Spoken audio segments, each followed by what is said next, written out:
जय श्री कृष्ण। राधे तू बड़ भागिनी, कौन तपस्या कीन। राधे तू बड़ भागिनी, कौन तपस्या कीन। तीन लोक तारण तरन, सो तेरे आधीन। नारायणं नमस्कृत्य नरं चैव नरोत्तमं, देवीं सरस्वतीं व्यासं ततो जयमुदीरयेत्। पूर्व में हमने कश्यप मुनि और माता दिति की कथा सुनी। अब आगे की कथा की ओर बढ़ते हैं। माता दिति ने उस गर्भ को 100 वर्षों तक धारण करके रखा। इससे सब और पूरे संसार में अंधकार छा गया और देवताओं का तेज भी कम होने लगा।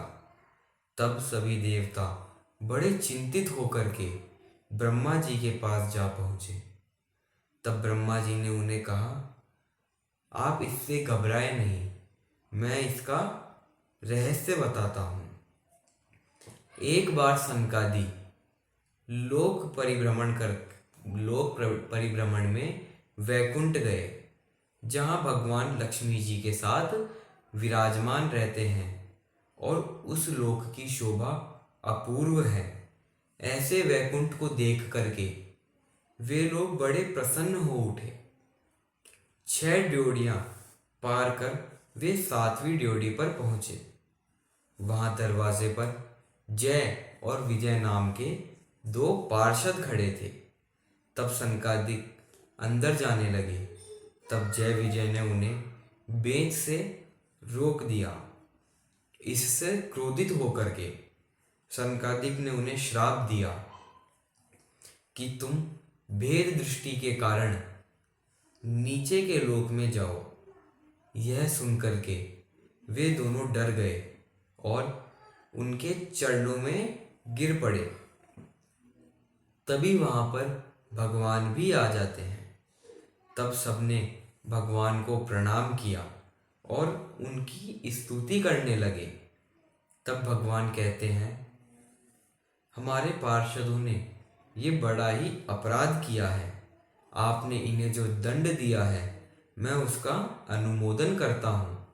अब आप ऐसा अनुग्रह करें जिससे ये अपने कर्म का फल भोगकर शीघ्र ही मेरे पास वापस आ जाए। शील सकुच सुठी सरल सुभाऊ, कृपा स्नेह सदन रघुराऊ।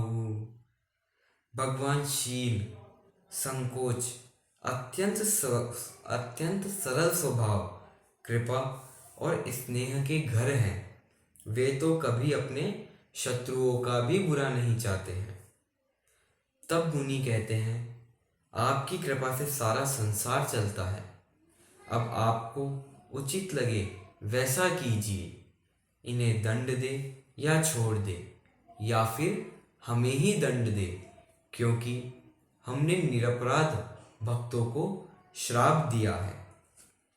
तब भगवान कहते हैं, यह सब कुछ मेरी ही इच्छा से हुआ है। ये दोनों राक्षस अवश्य होंगे, फिर तीसरे जन्म में मेरे पास आ जाएंगे। यह सुन सनकादिक भगवान की परिक्रमा कर चले गए। इसके बाद वे दोनों पार्षद दिति के उदर में प्रविष्ट हुए और सब देवताओं का तेज उन्हीं के कारण कम हुआ, क्योंकि भगवान की ऐसी ही इच्छा थी। श्रीमन नारायण नारायण नारायण, भजमन नारायण नारायण नारायण, केशव नारायण नारायण नारायण।